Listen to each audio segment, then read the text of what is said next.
बिस्मिल्लाहिर्रहमानिर्रहीम। अस्सलामुअलैकुम नाजरीन, आप देख रहे हैं program live with Asif Malik. नाचीज़ खाकसार आज के प्रोग्राम के साथ आपकी खिदमत में हाजिर। नाज़रीन, आज सबसे पहले बात करेंगे उस मसले की जो इस वक्त आवाम के लिए सबसे बड़ा मसला मैं कंसिडर करूंगा, महंगाई की। बिकॉज एक मिनी बजट, आज इम्कान था कि शायद मिनी बजट जो है वो आवाम पे मुसल्लत कर दिया जाए। मैं लफ्ज़ मुसल्लत इसलिए यूज़ करूँ बिकॉज आप कुछ कर नहीं सकते, उसने आना है, वो आकर रहेगा। लेकिन उसमें क्या फ़ायदा होगा या नुकसान होगा, क्या आवाम कोई अच्छी की उम्मीद रख सकती है या फिर आप उम्मीद ना ही रखें, बस घबराना शुरू कर दें, क्या सूरत हाल है। खैर, उस पर हम साथ साथ बात करेंगे। मिनी बजट क्यों नहीं आ सका? कुछ खबरें ऐसी मिल रही हैं कि शायद हुकूमत के अंदर के ही कुछ वजीर, अंदर के ही कुछ अरकान इस बात से सहमत नहीं है कि इस तरह का मिनी बजट आना चाहिए या आवाम के ऊपर इस तरह का कोई बर्डन मजीद डालना चाहिए। ये अनकन्फर्म न्यूज़ हैं जो हम तक पहुंची हैं, इस पर मौजूद मेहमानों से हम बात करेंगे। इसी के साथ साथ एक और जो आज बड़ी खबर आज की वो है जी, स्टेट बैंक ऑफ पाकिस्तान की जानिब से न्यू मॉनेटरी पॉलिसी लॉन्च कर दी गई है, जिसमें शरह सूद में 1% इजाफा कर दिया गया है, यानी 100 बेसिस पॉइंट्स का इजाफा कर दिया गया है। 8.7% से 9.7% तक अब जो है वो शरह सूद पहुंच चुकी है। इसके अलावा ओमिक्रॉन का जिक्र करते हुए कहा जी कि उसका अब तक कोई इंपैक्ट नजर नहीं आ रहा। पाकिस्तान इससे पहले भी तमाम वेरिएंट्स के खिलाफ अच्छी जो है वो कारकर्दगी दिखा चुका है, तो उसका अभी तक इंपैक्ट कोई नहीं है। करंट अकाउंट खसारे के हवाले से बताया गया है कि जी करंट अकाउंट खसारा बाकी जितने भी साबका अंदाजे हैं उनसे बुलंद तकरीबन 4% तक जो है वो रहेगा। और इस हवाले से महंगाई की शरह 9 से 11% हो चुकी है, ये भी स्टेट बैंक ने कंफर्म कर दिया है। यहां पे आपको बिल्कुल पता होगा कि स्टेट बैंक अब एक इंडिपेंडेंट बॉडी बन चुकी है जो कि IMF के तौर तरीके और उससे तर्ज अमल के हिसाब से चलती है। अब हुकूमत का कोई दायरा इख्तियार नहीं रहा, खास तौर पे स्टेट बैंक को लेकर। इस पर हम बात करेंगे और ओवरऑल कि क्या सूरत हाल है इस तरह की जो मॉनेटरी पॉलिसी। बिकॉज इसमें पहले जब इजाफा हुआ था लास्ट टाइम शरह सूद में, तो उस पर भी बहुत सारे खदशात थे कि वो क्यों इजाफा हुआ है, उसकी वजह से बिजनेस पे बहुत बुरा इंपैक्ट पड़ेगा। And we saw that happened, right. कुछ अरसे पहले इस लास्ट महीने के अंदर हमने देखा कि महंगाई की शरह में इजाफा हुआ, मुख्तलिफ चीज़ों में इजाफा हुआ। उसकी बड़ी वजह यही करार दिया गया। बिजनेस कम्युनिटी से हमने बात की, उन्होंने कहा जी शरह सूद में इजाफा किया है तो वो तो फिर ऑफ कोर्स इंप्लीमेंट करेगा और वो तो फिर एंड यूजर तक जाएगा। अब बिजनेसमैन के ऊपर अगर शरह सूद में इजाफा हुआ है तो वो आम शहरी भी उससे सफर करेगा। तो एक पूरा जो प्रोसेस है वो उसको हिट करता है, शरह सूद जब भी बढ़ता है बैंक का। आज इस पे बात कर लेते हैं। मजीद कम होने के बजाय 1% मजीद बढ़ा दी गई, तो उसकी क्या वजूहात है? मिनी बजट क्यों नहीं आ सका? आ रहा है तो उसके अंदर की खबर क्या है? क्या आवाम को खुश होना चाहिए, परेशान होना चाहिए? हुकूमती दावतें कुछ और कहते हैं, लेकिन दीगर जो हमारे माशी तज्जियाकार हैं उनके दावे कुछ और कहते हैं। तो लेट्स सी, इस पे हम बात करेंगे। इसके अलावा जी पेट्रोल सुनने में आया है कि तकरीबन 11 रुपए की समरी तैयार की जा रही है कि 16 तारीख से, आज से 2 रोज बाद पेट्रोल की कीमत में कमी वाक़ई हो जाएगी और डीजल की कीमत में 9 रुपए कमी वाक़ई हो जाएगी। अब ये कंफर्म न्यूज़ नहीं है, मुझे याद है आज से कोई 1 महीने कबल जब हमने बात की थी खुदाबख्श साहब से, आज भी उनको मदऊ की है, जब उनसे बात की थी जो कि चेयरमैन है पेट्रोलियम डीलर एसोसिएशन के, उन्होंने कहा था कि तकरीबन कीमतों पर जो इम्पैक्ट है वो 1 महीने से 40 दिनों तक जो है नजर आएगा और 1 महीने बाद वाकई ही 11 रुपए का इंपैक्ट नजर आ रहा है। I am not sure about 11 rupees, but let's see कि 11 रुपए कम होता है। अब कुछ टैक्स भी हुकूमत ने छोड़े थे, अब पता मुझे नहीं पता, शायद वो टैक्सेस में इजाफा कुछ कर दें या उसको क्या किया जाने वाला है, वो हम खुदाबख्श साहब जब आएंगे तो उनसे डिस्कस करेंगे। मैं अपने मौजूद मेहमानों की तरफ बढ़ूंगा। सबसे पहले मुझे ज्वाइन कर चुके हैं शहरोज साहब और उनकी तरफ मैं बढ़ता हूँ। मासी तज्जियाकार हैं, उनसे जानते हैं कि वो इस बारे में क्या राय रखते हैं। सर अस्सलाम वालेकुम।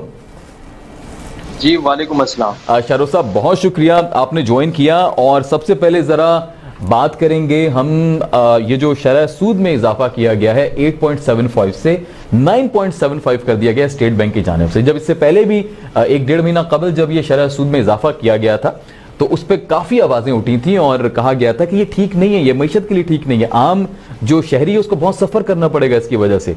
लेकिन उसके बावजूद 1 ही महीने के बाद दोबारा इसके अंदर इजाफा कर दिया गया। तो आप सबसे पहले इस शरह सूद के बढ़ावे को कैसे देखते हैं? बिस्मिल्लाहिर्रहमानिर्रहीम।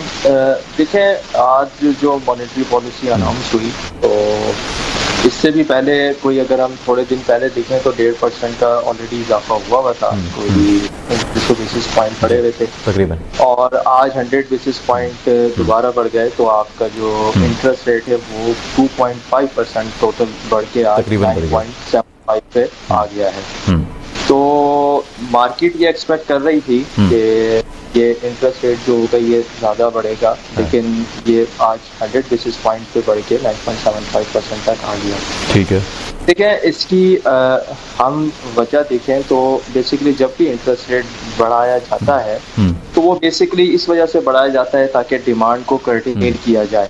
अब आपके जो अफराते ज़र होता है, जो आपका इन्फ्लेशन होता है, वो ऑब्वियसली इतना ज़्यादा हो चुका है कि उसको कर्टेल करने के लिए ऑब्वियसली आपको इसको अपने इंटरेस्ट रेट को बढ़ाना पड़ता है ताकि आप अपनी डिमांड को कंट्रोल कर सकें।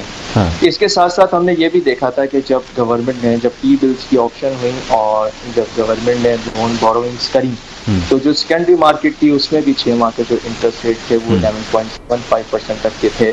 तो हम यही समझते थे कि जो सेकेंडरी मार्केट का जो इंटरेस्ट रेट थे और जो आपका जो इंटरेस्ट रेट था तो उसमें कोई तकरीबन 2 से 2.5% का जो डिफरेंशियल था तो वो ऑब्वियसली इसको एक हिंट देता था कि ये आपका इंटरेस्ट रेट बढ़ेगा। ठीक है। इसके साथ साथ फिर अब दूसरी चीज़ ये है कि ऑब्वियसली हमारा जो इंपोर्ट बिल है वो तकरीबन बहुत ज़्यादा बढ़ चुका है, कोई 9 अरब डॉलर तक के हमारी इंपोर्ट जा चुकी है और हमारा जो एक्सपोर्ट है वो अभी भी 3 अरब डॉलर तक के खड़ा हुआ है। तो जो हमारा डेफिसिट है वो तकरीबन कोई 5 अरब तक के हमारा हो गया है। तो 5 अरब हमारा इससे तो कवर नहीं हो सकता कि जो हमारे को ग्रांट्स मिली हैं, कुछ सऊदीया ने हमारे को पैसे दिए हैं, कुछ IMF से हमारे को मिली हैं, तो वो इतनी ज़्यादा नहीं है कि हमारा जो करंट अकाउंट डेफिसिट है उसको हम कंट्रोल कर सकें। लेकिन बहरहाल हमारे साथ ब्लेसिंग इन डिस्गाइज कुछ ये भी है कि जब से ओमिक्रॉन का जब से ये वेव चली है, वायरस डिस्कवर हुआ है, तो उसके साथ हम ये विटनेस कर रहे हैं कि जो ऑयल की जो प्राइसेस हैं, चूँकि ये जब से वेव स्टार्ट हुई है तो जो हमारे वर्ल्ड पावर्स हैं जिनमें अमेरिका भी शामिल है, जिनमें चाइना भी शामिल है, तो इन्होंने अपने कुछ स्ट्रेटेजिक रिजर्व जो उनकी सप्लाई थी वो मार्केट के अंदर थोड़ी बहाल की है कि जिसकी वजह से हम ये देख रहे हैं चूँकि पाकिस्तान एक इम्पोर्टेड कंट्री है और पाकिस्तान का जो मेजॉरिटी जो हिस्सा होता है ऑयल का, क्रूड ऑयल का, वो ज़्यादातर इम्पोर्ट होता है। ऑयल पे हम बाद में आते हैं, ऑयल पे हम बाद में आते हैं, ऑयल पे हम बाद में आते हैं। पहले मैं जरा इस हवाले से बात कर लूँ। खुदावक साहब ने भी ज्वाइन कर लिया है, चेयरमैन है पेट्रोलियम डीलर एसोसिएशन के, उनको भी वेलकम करूंगा। सर अस्सलाम वालेकुम।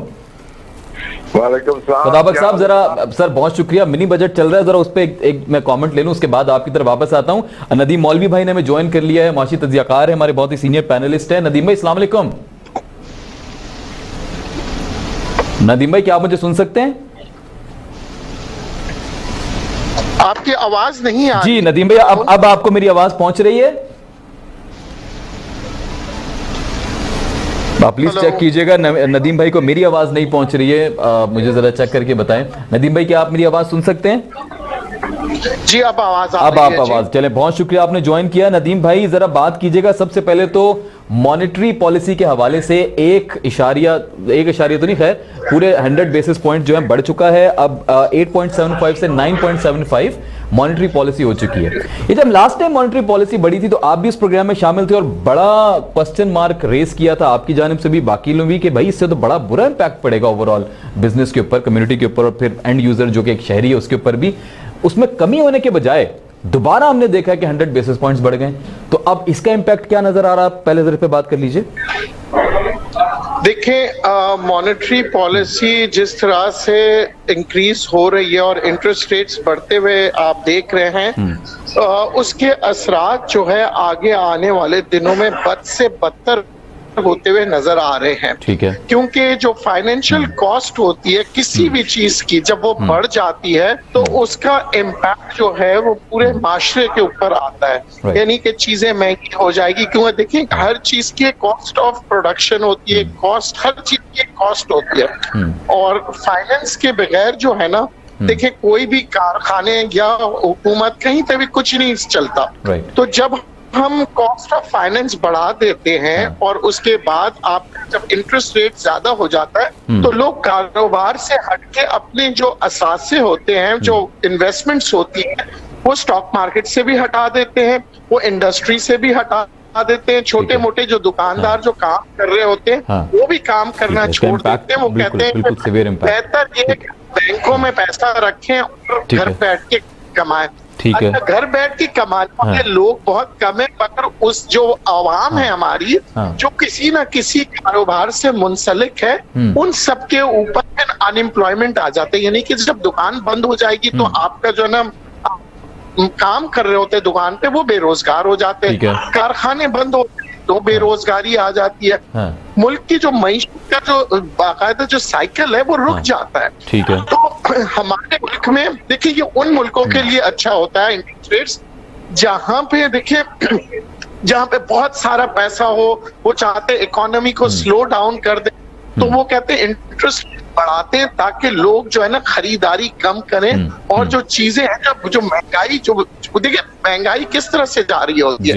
एक तो होती है कि डिमांड बहुत ज्यादा आ रहा हो तो हम कहते हैं जी डिमांड बहुत है, लोगों के पास पैसा बहुत है, इंटरेस्ट रेट ज्यादा करो ताकि लोग खरीदना छोड़ दें ताकि डिमांड कम हो जाए। मगर इस मुल्क में उल्टा है। इस मुल्क में इसीलिए लोग इसलिए चीजें महंगी हो रही है, ये नहीं कि लोग खरीद रहे, यहाँ पे प्रोडक्शन कम हो रही है, लोगों की खरीदारी की ताकत नहीं है। तो हमारे यहाँ जो इकोनॉमिस्ट जो बैठे हुए हैं वो ये लोगों को बताते हैं कि जी हमें जो है ना डिमांड एंड सप्लाई को बैलेंस करने के लिए हमें इंटरेस्ट रेट्स बढ़ाने पड़ेंगे। कि इस मुल्क में डिमांड और सप्लाई का मैकेनिज्म अलग है, यहाँ पे इसलिए लोग खरीद नहीं पा रहे हैं। एक तो ये कि प्रोडक्शन कम कर रहे हैं कारखाने वाले, क्योंकि मैंने आपसे कहा फाइनेंशियल कॉस्ट है। दूसरा लोगों की खरीद से पहुंच से दूर हो जाता है। फिर जितने भी आप देखिए आज हम बड़े फखर से कहते हैं ना कि जी ऑटोमोबाइल इंडस्ट्री में तेजी नजर आ रही है। वो क्यों है? क्योंकि बैंक फाइनेंसिंग हो रही होती है लो इंटरेस्ट रेट्स पे, तो लोग गाड़ी खरीदने जाते हैं। जब बैंक फाइनेंसिंग होगी बहुत हाई रेट पे लोग गाड़ी भी नहीं लेंगे, गाड़ी की सेल्स में डिक्लाइन आ जाएगी। अब प्राइम मिनिस्टर साहब कह रहे हैं कि जी जनाब घर जो है आप मॉर्गेज पे ले लें, तो जनाब घर के अंदर मॉर्गेज लेंगे, इंटरेस्ट रेट्स बढ़ते हुए नजर आएगा तो वो भी रुक जाएगा। बैंक्स जो है किस तरह से मैनेज करेगी, इंडस्ट्री कंस्ट्रक्शन इंडस्ट्री भी बैठ जाएगी। ठीक हो गया नदीम भाई, 10% कोई भी शख्स। नदीम भाई मैं आपकी तरफ वापस आता हूँ। अभी कुछ महंगाई के हवाले से भी कुछ आज नोटिफिकेशन आया है स्टेट बैंक की जानिब से, बात करते हैं। पहले जरा पेट्रोल को भी हम साथ शामिल कर लें। इस वक्त पेट्रोल की कीमत में कुछ कमी की जा रही है, कुछ सुनने में आ रहा है 11 रुपए की कुछ खुशखबरी आवाम को मिलने वाली है, 40 रुपए बढ़कर कुछ 11 रुपए कम होने वाले हैं, लेकिन देर आए दुरुस्त आए। खुदाबक साहब सर आपसे मुखातिब हूँ, अस्सलाम वालेकुम, welcome on the show. Sir क्या कहेंगे, आपकी बात कुछ सच साबित होती नजर आ रही है।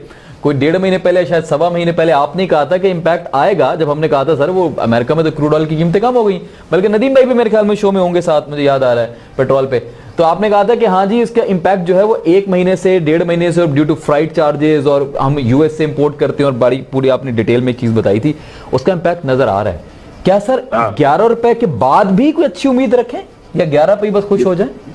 बिस्मिल्लाहिर्रहमानिर्रहीम जी। पहली बात तो ये है कि आप इतनी उम्मीदें न लगाएं। गवर्नमेंट के पास इस वक्त पैसे नहीं है।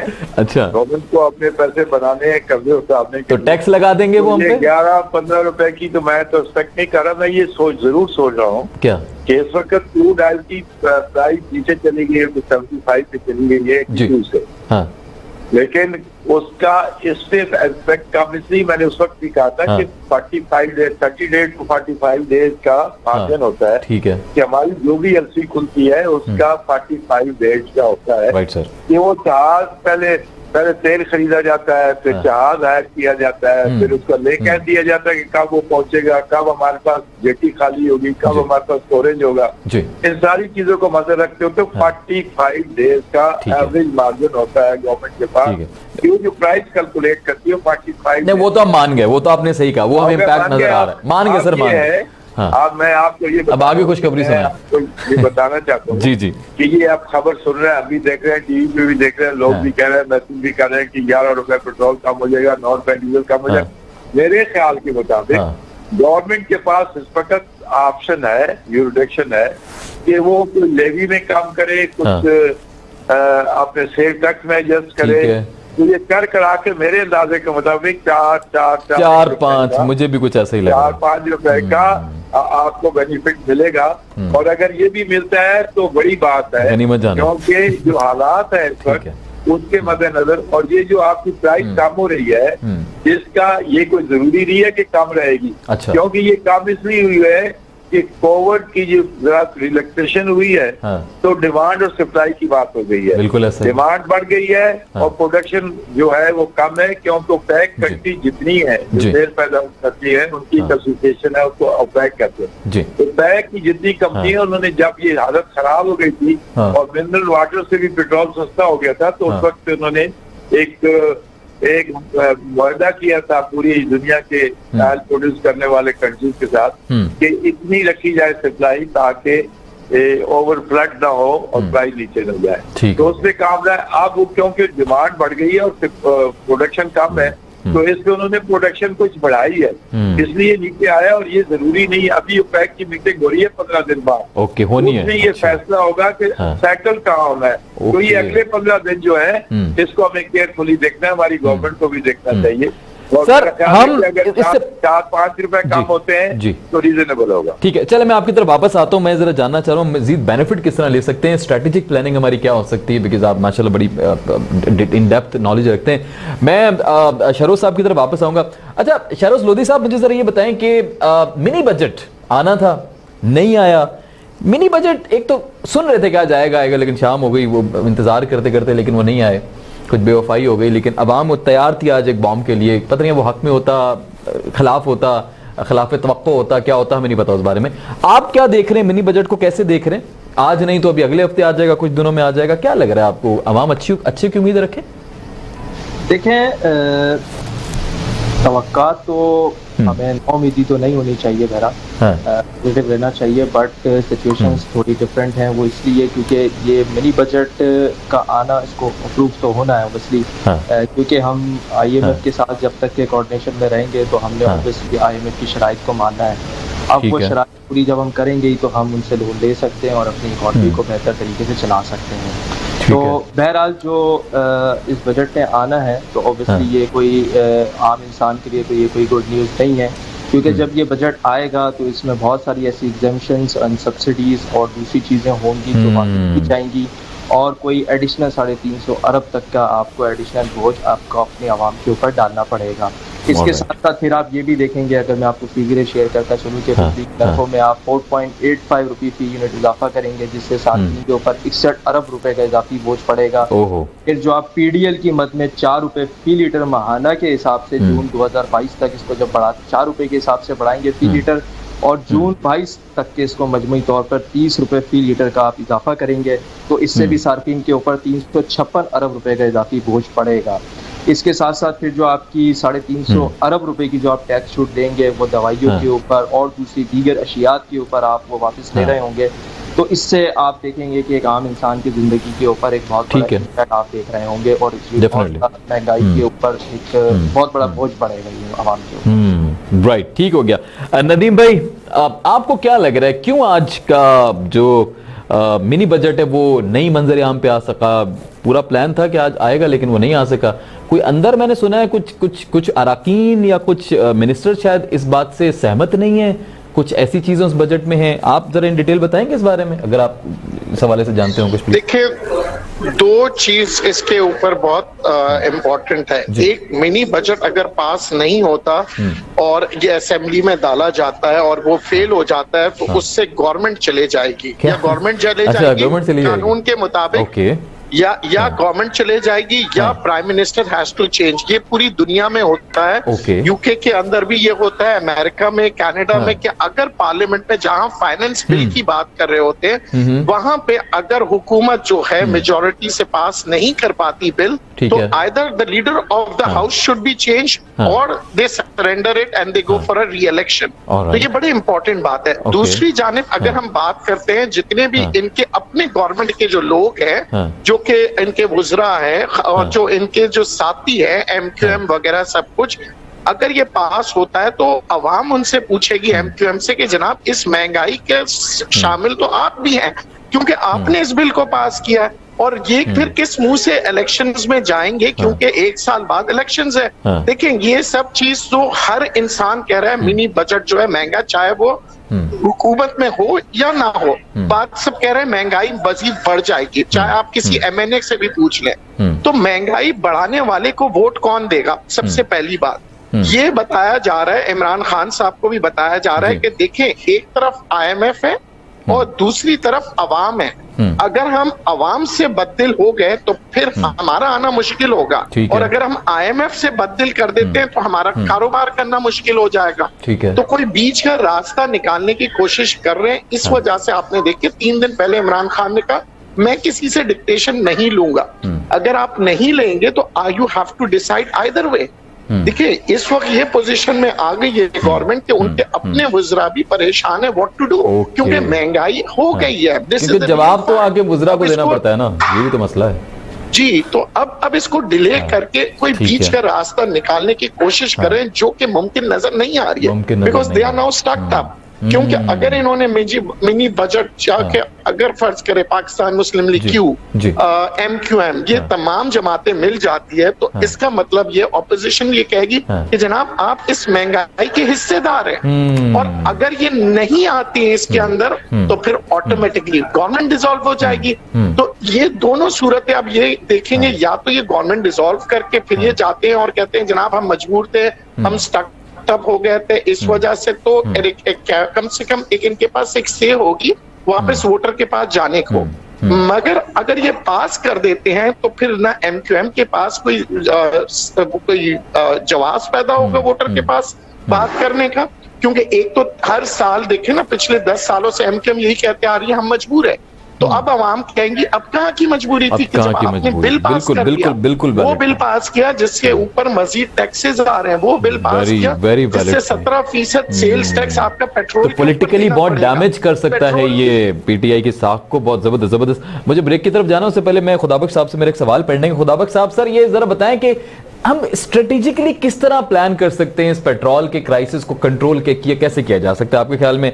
क्या हम पहले से स्टोर कर लें, कोई पहले से हम रेट्स तय कर लें, पहले से एडवांस में कोई मुआहदे कर लें, या जिस तरह हम ये जो सऊदी अरब से पेट्रोल खरीदते हैं जिसकी हम पेमेंट बहुत डफर्ड पेमेंट्स होती हैं, बाद में पेमेंट करते हैं, फ्री में ऑयल लिया जाता है, सर आसान एक साथ इसको जरा बताएं कि बेहतरीन पाकिस्तान के लिए क्या है, ऑयल रिजर्व के लिए भी और जिससे आवाम को फायदा हो सके? मैंने आपके एक प्रोग्राम में पहले बताया था, गवर्नमेंट को बार बार बता चुका हूँ जी, प्लीज ये सबसे बेहतरीन हल है एक कि आप 1 साल की या 2 साल की पॉलिसी बनाए, जैसे सारी दुनिया के ममालिक बनाते हैं। ओके, वो कैसे पॉलिसी बनाते हैं कि आज फर्ज करो आज $75 का बैरल है क्रूड ऑयल का, उसके ऊपर आप सोचते हैं कि आज 75 है, हो सकता है ये कल 80 हो जाए, और हो सकता है ये कल 75 से भी नीचे गिर जाए। ठीक है, तो उसको एक फार्मूला है, उस फार्मूले के तहत उसको कैलकुलेट किया जाता है 2 साल के लिए, 1 साल के लिए, तीसरा जो गवर्नमेंट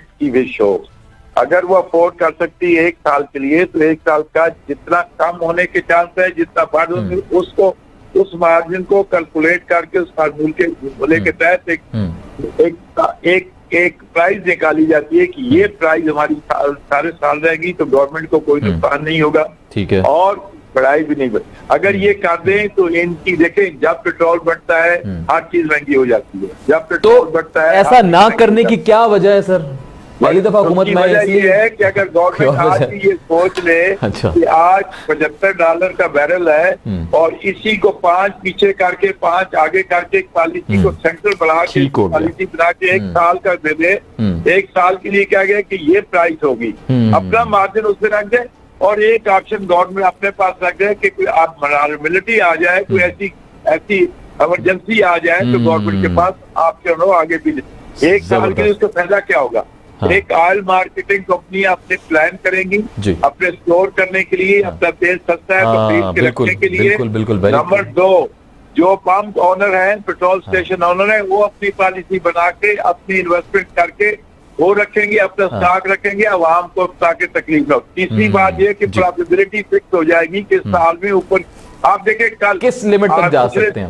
महंगा हुआ 2 दफा, कल हर आदमी डर रहा है, चाहे वो ऑयल मार्केटिंग कंपनी है, चाहे वो पेट्रोल स्टेशन है, कम से कम स्टॉक रखने के लिए कर रहा है कि उसको ज्यादा नुकसान न हो और कोलैप्स ना हो जाए। बिल्कुल, इसलिए वो तय होगा तो गवर्नमेंट को ये फायदा होगा कि महंगाई नहीं बढ़ेगी, गवर्नमेंट को ये फायदा होगा कि कंज्यूमर को सही सर्विस मिलेगी, गवर्नमेंट को ये फायदा होगा कि जितने इन्वेस्टर हैं, चाहे वो ऑयल मार्केटिंग कंपनी वाले हैं, चाहे वो। तो सर ये आपकी तरफ से हुकूमत को इस तरह की जो तजावीज़ें क्यों नहीं दी जाती जब मीटिंग्स होती हैं आपकी, खास तौर पर उनके साथ अभी भी मीटिंग हुई थी? इस तजवीज़ हम असद उमर को जब वो फाइनेंस मिनिस्टर थे तो FPCCI की मीटिंग में फेडरेशन हाउस में दे चुके हैं, लिख के दे चुके हैं, CNG के लिख के दे चुके हैं, उसके बाद इस्लामाबाद में जाके मिनिस्टर पेट्रोलियम और सेक्रेटरी पेट्रोलियम को दे चुके हैं, हर मीटिंग में दे चुके हैं, हर अपने आप के जितने प्रोग्राम होते हैं हर चैनल पे बता चुके। आप कुछ सुने, अगर ये सुन ले तो आप इसमें आवाम का भी भला हो जाएगा, महंगाई भी। This is the only way to minimize ये जो आपकी महंगाई हो रही है। Perfect. Thank you so much sir, बड़ा इन डेप्थ आपने तज्जिया किया। शहरोज लोधी साहब बहुत शुक्रिया, बहुत शुक्रिया आपका। नदीम भाई आपने ज्वाइन किया और मिनी बजट पे बात की, जितना इस दौरानी में हम बात कर सकते हैं, बड़ी इन डेप्थ बात की। पेट्रोल के हवाले से कहा जा रहा है कि हुकूमत को कुछ तजवीज़ दी जाती हैं, लेकिन हुकूमत उस पर फिलहाल शायद अभी गौर फिक्र नहीं कर रही है, कर भी रही होगी, लेकिन अब तक इम्प्लीमेंटेशन नहीं हो रही है। सो लेट्स सी फ्यूचर में क्या होता है। फॉर नाउ ऑफ कोर्स इस टॉपिक पर इतनी बात करेंगे। एक और बहुत इंपॉर्टेंट मौजू है, retired chief justice Saqib Nisar sahab की ऑडियो क्लिप जो है वो जाली करार दे दी गई है। कैसे जाली करार दी गई है, किसने दिया इसको जाली करार, क्या प्रूफ है, इस बारे में बात करेंगे ब्रेक के बाद। साथ में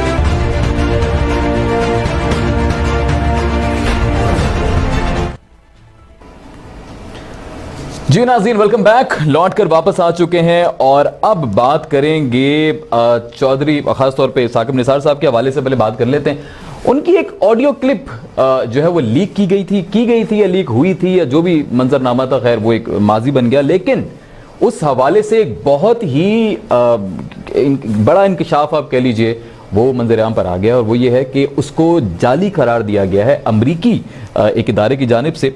और अब इस बारे में ऑफ कोर्स एक निजी चैनल ने इस हवाले से प्रॉपर एक जो है उसको करवाया, फॉरेंसिक करवाया।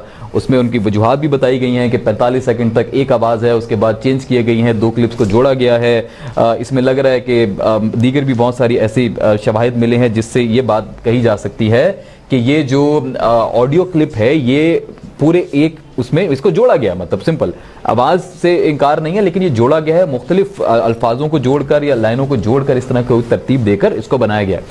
अब यहाँ पर सवाल ये पैदा होता है कि इसका मकसद क्या था, करने वाला कौन हो सकता है? क्या इसमें जुडिशरी को बदनाम करने की कोशिश की गई है? क्या इसमें कोई सियासी फायदा हासिल करने की कोशिश की गई है? क्या सिर्फ एक शख्सियत जाती तौर पे साकिब निसार साहब को बदनाम करने की कोशिश की गई है? इस पर आज जानने के लिए बात करेंगे और मेरे दो बहुत ही मुअज़्ज़ज़ मेहमान मुझे ज्वाइन कर चुके हैं। खासतौर पे PMLN से सबसे पहले मुझे ज्वाइन किया है यासीन आज़ाद साहब ने, साबिक सदर भी रह चुके सुप्रीम कोर्ट बार काउंसिल के। उनको प्रोग्राम में वेलकम करूंगा। सर अस्सलाम वालेकुम। सर बहुत शुक्रिया आपने ज्वाइन किया। हंस मसरूर रहनुमा है PTI के, उन्होंने ज्वाइन किया। हंस भाई अस्सलाम वालेकुम।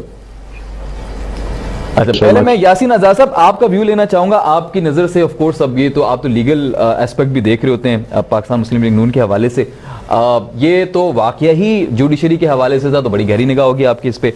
सर ये एक निजी चैनल ने इसकी फॉरेंसिक करवाई और अमरीकी फॉरेंसिक जो कंपनी थी उन्होंने कहा है कि ये जो पूरी ऑडियो क्लिप थी ये नकली है, इसके अंदर जो है वो टैंपरिंग की गई है। अब ये बहुत बड़ा सवालिया निशान खड़ा होता है, क्या जिसना शहबाज गुल साहब ने कहा है जी ये तो अदलिया के ऊपर अटैक है, ये तो मैनिपुलेट किया गया है, ये तो PMLN ने करवाया है बकौल उनके, क्योंकि उन्होंने अगर ये सच्चे होते या उनको पता होता है कि ऑडियो क्लिप सच है, जितना वो चीख रहे थे या शोर शराबा कर रहे थे, तो वो अदलिया के पास जाते, वो अदलिया के पास भी नहीं गए। तो सर कैसे देखते हैं इस पूरी सूरत हाल को? है कि जहाँ तक इस ऑडियो लिंक का ताल्लुक है या वीडियो लिंक, आजकल जो पाकिस्तान में एक सिलसिला जारी है और वतन फवतन कभी कोई वीडियो होके कभी कोई ऑडियो लिंक का मामला सामने आता है। सवाल ये पैदा होता है कि क्या पाकिस्तान के अंदर ऐसे अदारा कोई मौजूद नहीं जो इन चीजों को चेक करके बताए कि क्या चीज असली है नकली है। दूसरा ये होना चाहिए था कि जब इस तरह का सिलसिला, आपको याद होगा कि सबसे पहले वीडियो लिंक जैसे जावेद इकबाल चेयरमैन नैब है उनका आया, बिल्कुल ऐसा ही, और एक चैनल पे खबर चली और दूसरे दिन उसी चैनल ने उसकी तब्दील कर दी। हाँ। और फिर उस मामले को इस तरह जबरदस्ती दबाया गया जैसे कोई वाक़या हुआ ही। अच्छा, अब सवाल ये पैदा होता है कि जब मुल्क के अंदर इस टाइप की कोई चीजें सामने आती हैं, तो मेरे नजदीक इसकी जिम्मेदारी जो बनती है वो स्टेट पे बनती है, हुकूमत पे बनती है कि उन चीजों की तस्दीक करे। ठीक है। तो सर ये तस्दीक किए बगैर, अब शहबाज गुल साहब की, चलो मैं बात उसको कोट कर लेता हूँ कि तस्दीक किए बगैर PMLN ने भी इल्जाम लगा दिया, वो तस्दीक करवा लेते पहले, इतना बड़ा इल्जाम लगाने से पहले आपकी तरफ से भी थोड़ी सी कोताही हो गई। यहाँ तक शहबाज गिल साहब का ताल्लुक है, मैं तो उनका प्रोग्राम देखता ही नहीं सर। चले, मैं तो उनकी बातें बता रहा हूँ ना सर, प्रोग्राम तो वो मकसद तो बातें हैं उनकी जो उन्होंने की। मेरी समझ से बाहर है ना। अच्छा, ठीक। नहीं, इस पॉइंट को आप वैलिड नहीं समझते कि आपको भी थोड़ा सा कर लेना चाहिए था, तहकीक कह लीजिए, कंफर्मेशन कह लीजिए? जी जी जी प्लीज। कि अगर इस वीडियो लिंक या ऑडियो लिंक से मुस्लिम लीग नून को कोई फायदा होता, लाखों लाभ के, ठीक है, मान लिया जाए, हाँ, तो क्या उसको फायदा उठाने के लिए वे अदालतों का रुख नहीं करते? सर वो यही तो कह रहे हैं, उनको पता था कि जाली इसलिए नहीं गया अदालतों के पास, फिर भी शोर शराबा कर रहे थे। हर चीज मुस्लिम लीग नून के खाते में क्यों डाली? जब वो भी कोई वीडियो लिंक आए या ऑडियो लिंक आए तो कहते हैं मुस्लिम लीग। अच्छा सर, ये ऑडियो लिंक्स जितने भी इस तरह की चीजें लीक होती हैं उसमें ताल्लुक कहीं ना कहीं मरियम साहबा या नवाज शरीफ साहब से निकल रहा होता है, ये भी एक इत्तेफाक कह लीजिए। तो उनके हर चीज उनके खाते में डाल दी जाती है, वो उसका बेनिफिट लेने की कभी भी कोशिश नहीं करते। ठीक है, चले, मैंने आपको पॉइंट ऑफ व्यू ले लिया। मैं हंस मसरूर साहब से पूछता हूँ वो क्या राय रखते हैं। जी हंस भाई, बहुत शुक्रिया आपने ज्वाइन किया। आप बहुत ही हमारे सीनियर लीडर भी हैं, बहुत मुअज़्ज़िज़ हैं, अपना राय का इजहार कर रहे थे। यासीन साहब, आप कैसे देखते हैं इसको? PMLN की तरफ से काफ़ी इसके ऊपर जो है वो वलवला मचाया गया और कहा गया कि ये जो है जानबूझकर मरियम साहबा को भी और नवाज शरीफ साहब को भी जो है वो उनके खिलाफ ये पूरा केस बनाया गया और उनको ज़बरदस्ती सज़ा दिलवाई गई। अब तो प्रूफ भी हो गया, राना शमीम साहब ने भी उधर से हल्फनामा एक पूरा। ये आपको क्या लगता है कि इसके पीछे मकासद क्या हो सकते हैं? पहले जरा अपना पॉइंट ऑफ व्यू दीजिए इस पे। Sir thank you so much.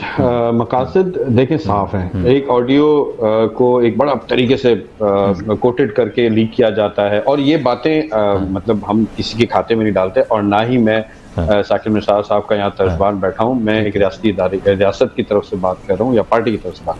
ठीक है, ये चीजें वक्तन फवक्तन मरियम नवाज साहिबा ने भी बड़े वलवले से बोली हैं कि वीडियोस आ जाएंगी सामने, ये हो जाएंगी वो हो जाएंगी। फिर इसके बाद वो वीडियो जहां से ट्वीट होती है या वो वीडियो जहां से वायरल होती है उसको मजीद वायरल करने में PMLN के अकाउंट सामने आए सारे।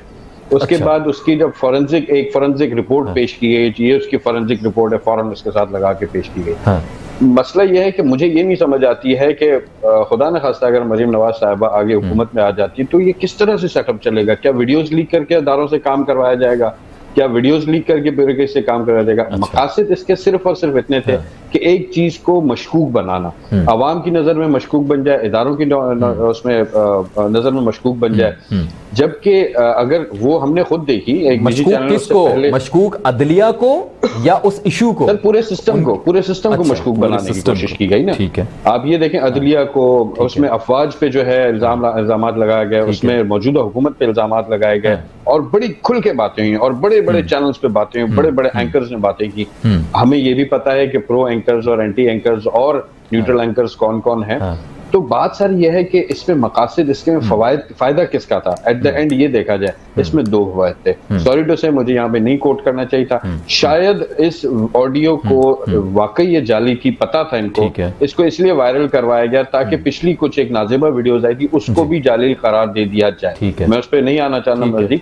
या फिर इसके मकासद ये कि इदारों को, सारे इदारों को, हुकूमत को, रियासत को, लोगों की नजर में, अवाम की नजर में, ये मैं कहूंगा ये एक सहाफती दहशतगर्दी कि अदलिया करप्ट है। अभी एक रिपोर्ट भी आई थी एक हफ्ते पहले, वो भी साकिब निसार साहब के हवाले से तो नहीं है वो, लेकिन वो रिपोर्ट भी एक आई थी जिसमें अदलिया बताया जाए कि 70% तकरीबन अदलिया करप्ट है। तो हम मानते हैं कि देखें अदलिया, मैं अदलिया को रिप्रेजेंट नहीं कर रहा हूं, लेकिन वी नो कि हमारी कोर्ट्स में केसेस कितने, मतलब ये तासुर देने की कोशिश की जा रही है ना कि हमारे खिलाफ जो फैसला हुआ था वो इसी वजह से गलत हुआ था क्योंकि अदलिया जो है वो उनका अपना क्रेडिबिलिटी नहीं है। और भी तो उसमें सारी चीजें सामने आ गई कि जिन तारीखों का जिक्र मरियम नवाज साहिबा ने या PMLN ने किया था उन डेट्स पे तो ये लोग बाहर थे। ये लोग तो अभी सजा ही नहीं हुई थी। तो बहुत सारी चीजें थी उसमें जो कि पहले ही फॉरेंसिक हो चुकी थी। और दूसरी बात, पाकिस्तान में ऐसे फॉरेंसिक के इदारे मौजूद हैं FIA के पास और भी बहुत सारे सिक्योरिटी के इदारे। लेकिन कब एक्शन में आते हैं? जब केस कोर्ट में जाएगा तब एक्शन आते हैं, जब आप केस लेके जाते हो। अल्लाह माफ करे, अगर कहीं मर्डर होता है जब तक वो रिपोर्ट नहीं होता है, या चोरी होती है जब तक वो रिपोर्ट नहीं होता है, उस पर कोई कार्रवाई नहीं होती है। ये हमारा सिस्टम है, वी कांट चेंज इट। ये एक सिस्टम है। इवन यहाँ पे जहाँ पे भी ऐसी हर जगह ऐसा होता है, you have to report it. आप अदलिया जाते, अदलिया से कहते कि जी इसको चेक करवाएं ये सही है कि नहीं है। ठीक है, वो जी ऑडियो लीक करके उसके बाद सब बैठ गए चुप, अच्छा जी चलो जी एंजॉय करो मजे। तो this is not the way to deal the politics. Pakistan की आवाम जाग चुकी है, उनको अंदाजा है, उनको खुद पता है कि ये मामला कौन करवा रहा है, कहाँ से हो रहा है, क्यों। चलें, अच्छा यासीन साहब, एक बहुत बड़ा इम्पैक्ट यहाँ पे जो है वो अदलिया की क्रेडिबिलिटी पे आता है। एक रिपोर्ट भी अभी जो है वो आई थी जिसमें बताया गया जी कि 50+ अप्रॉक्स 70% अदलिया करप्ट है, पुलिस भी करप्ट है और तमाम तर चीज़ें। यकीनी तौर पे उस पर हम जा नहीं सकते, लेकिन एक बात है कि ठीक है, अगर उस कहा गया तो 20% 10% कहीं तो होगा। एक तो ये बताइएगा कि अदलिया के ऊपर इस तरह के वार, मैं लफ्ज़ वार यूज कर रहा हूँ क्योंकि इसमें अदलिया के ऊपर वार किया जा रहा है सोची समझी प्लानिंग के तहत। कौन कर रहा है, let's not talk about it because we are not the authorities to talk about it. हमें खुद भी नहीं पता कौन कर रहा है, लेकिन अदलिया के ऊपर वार हो रहे हैं, ये मैं हर बंदा देख रहा है। इसको सर कैसे देखेंगे, ये बैक टू बैक अदलिया के हवाले से चीजें जो आ रही हैं? देखें सर, पहली बात यह है कि मेरा शुरू से एक वाज़ेह मौक़िफ़ है जी सर, और वो मौक़िफ़ यह है कि इस वक्त पाकिस्तान के तमाम इदारे तबाही और बर्बादी की तरफ जा रहे हैं, चाहे कोई भी अदारा हो। Right sir, right sir. कोई भी अदारा राइट डायरेक्शन में काम नहीं कर रहा, और हम लोग जो हैं, हर इदारे का जो हेड है वो अपने इदारे को डिफेंड करता है। ठीक है, अगर कोई गलती है तो इदारे का हेड अगर उसको तस्लीम कर दे तो बहुत बड़ी बात है, जो हमारे यहाँ मुमकिन नहीं है, जो नहीं करते।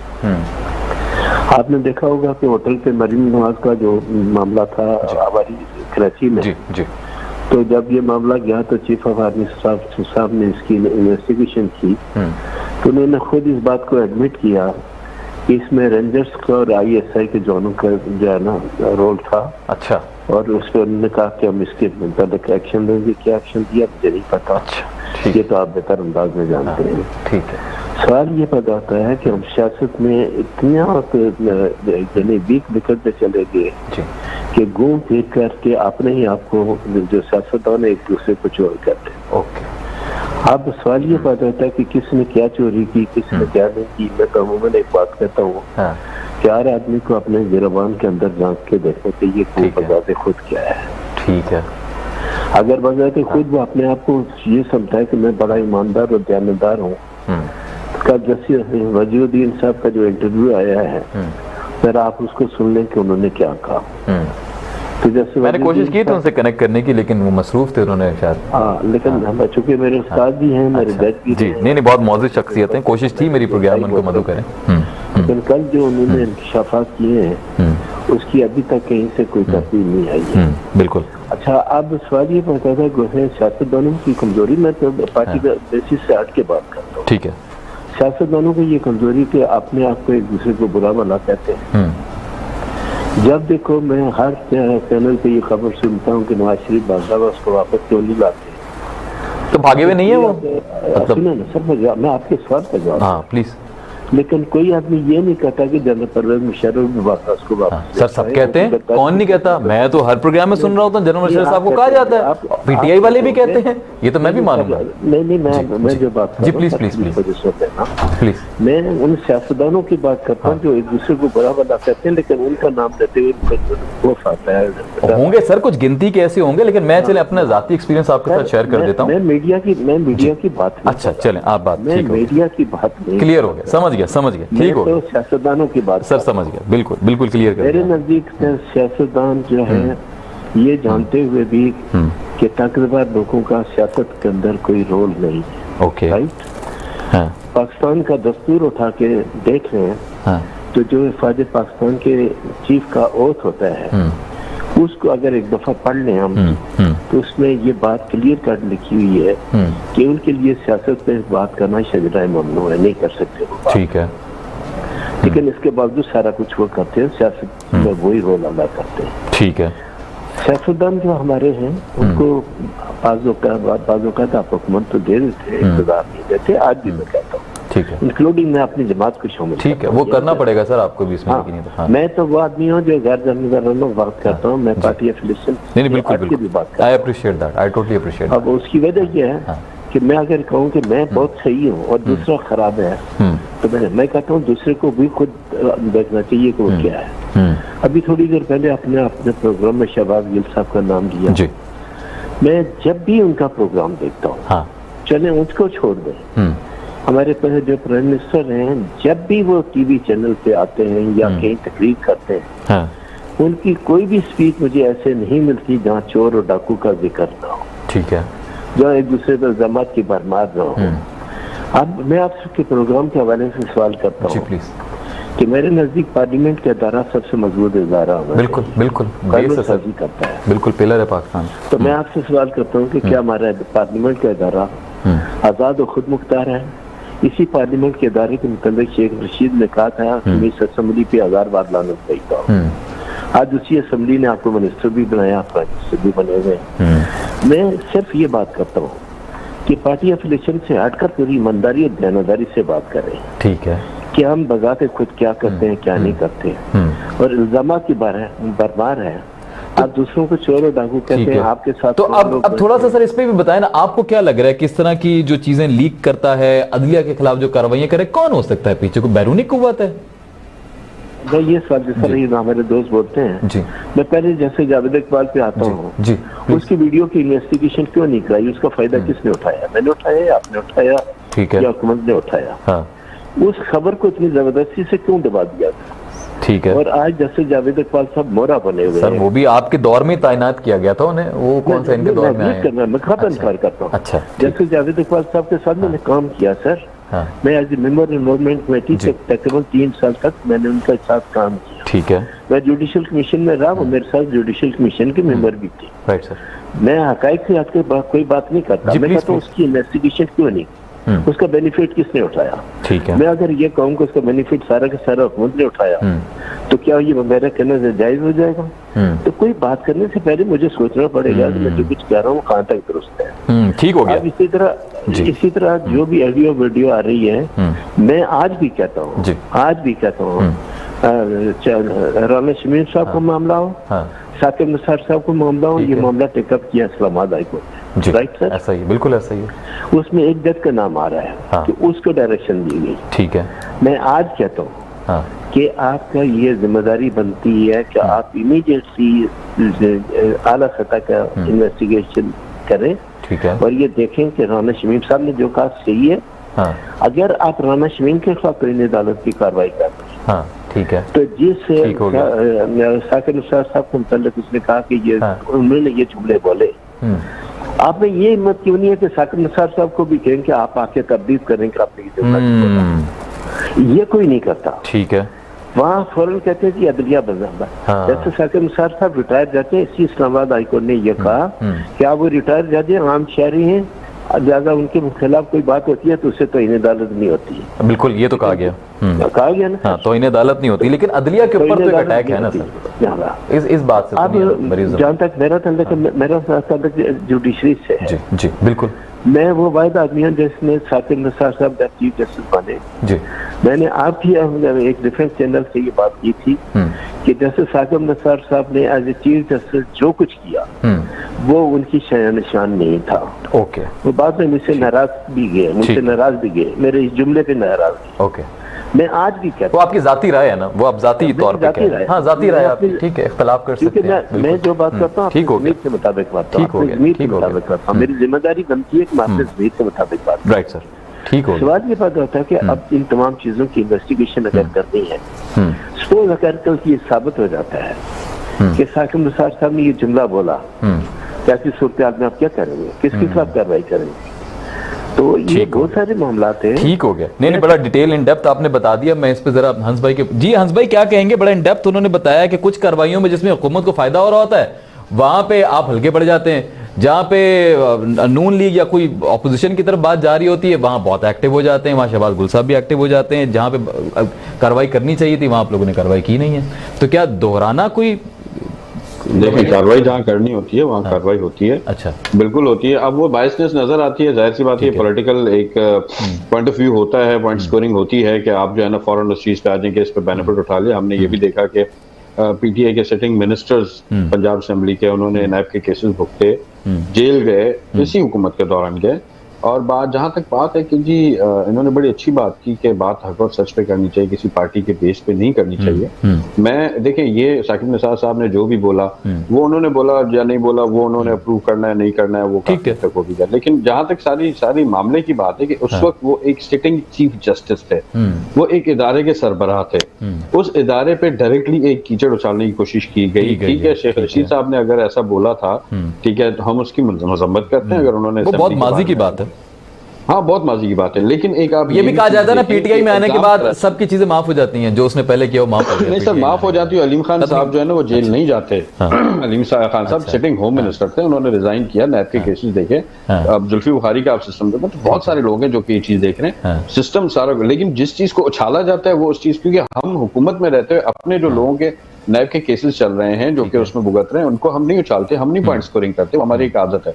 बट उस वक्त वो sitting chief justice of Pakistan थे, ठीक है। जो बात उन्होंने की है वो इदारे का एक, जो उन्होंने उनका ऑडियो एक बनाया गया है, वो एक इदारे का नैरेटिव बयान किया गया है कि ये इदारे ऐसे करते हैं। XYZ कोई भी हो, शाकिर निसार साहब हो, जो भी हो, ये एक फर्द वाहिद। आपको क्या लगता है इसके पीछे नून लीग ही है या कोई और भी कुव्वत हो सकती है पीछे, ये सब इनको मलाइन करने के लिए? कुव्वतें तो बहुत हैं, कुव्वतें तो बहुत सारी सामने आई हैं, ठीक है, जो कि पाकिस्तान के फेवर में, पाकिस्तान के, देखिए मेरी आप सिंपल सी बात सुने, जब जंग होती है, जब साइबर वॉर होती है, तो साइबर वॉर में सबसे ज्यादा अटैक कौन करता है? आपका दुश्मन करता है ना, ठीक है। तो ये साइबर वॉर हो रही है, ठीक है। उसने ट्वीट कर दी, उसने मीडिया पे चला दी, तो इलेक्ट्रॉनिक मीडिया और साइबर वॉर जो है ना, इसमें अटैक्स किस पे हो रहे हैं? आपके इदारों पे हो रहे हैं। इदारों पे अटैक कौन करता है? लेकिन आपका पार्टी का मौकफ पता नहीं क्यों PMLN को इसका जिम्मेदार ठहराता है कि उन्हीं की तरफ से किया है, उन्हीं के ट्वीट से हुआ है, वही इसके जिम्मेदार हैं। जिन साहब ने ट्वीट की वो सुबह से शाम तक नून लीग के राग गाते रहते हैं, ठीक है, यहाँ तक कि वो खातून अव्वल को भी गालियां और बदजुबानी कर रहे होते हैं। उसके बाद उसी ट्वीट को विद इन 1.5 से 2 मिनट के अंदर मरीम नवाज साहब रिट्वीट कर देती हैं। मतलब आपको जो है वो लग रहा है कि प्लान वो है। उसके बाद फौरन हर किसी का बयान ही आता रहता है, फिर उस पर एक हैशटैग शुरू हो जाता है ट्विटर पे, फिर फेसबुक पे वायरलिटी शुरू हो जाती है, फिर सर हमारे पास भी व्हाट्सएप आते हैं ना, हमें पता है कि कौन से ग्रुप में से आ रहे हैं। ठीक हो गया। चले हंस भाई, बहुत शुक्रिया। मुझे ऑफ कोर्स हेडलाइंस की तरफ बढ़ना है, वरना मजीद को कंटिन्यू करते हैं हम। यासीन आजाद साहब, आपका बहुत शुक्रिया, आपने ज्वाइन किया। लेट्स सी ये बात अभी आगे कहां तक जाती है। डेफिनेटली जहां तक मौजूद अदलिया की बात है, तो इस तरह का कोई भी क्लेम, कोई भी, चाहे वो माजी में कोई साहब जज रह चुके हों या अभी जितनी भी मौजूद हमारी अदलिया है, उनके खिलाफ इस तरह की बातें किए जाना यकीनी तौर पर वो सुप्रीम कोर्ट के खिलाफ या किसी भी कोर्ट के खिलाफ मेरे ख्याल में गलत होगा। और इस तरह इदारे को मलाइन करने की कोशिश की जाती है, अवाम की नज़रों में उसकी क्रेडिबिलिटी खराब करने की कोशिश की जाती है, जो कि बिल्कुल गलत है और उस पर सिवियर एक्शन होना चाहिए। नाज़रीन, आज के लिए इतना, इंशाल्लाह कल आपसे होगी मुलाकात रात 10 बजे। तब तक के लिए अपना बहुत ख्याल रखिए। आसिफ मलिक को इजाजत दीजिए। फी अमानिल्लाह। पाकिस्तान जिंदाबाद।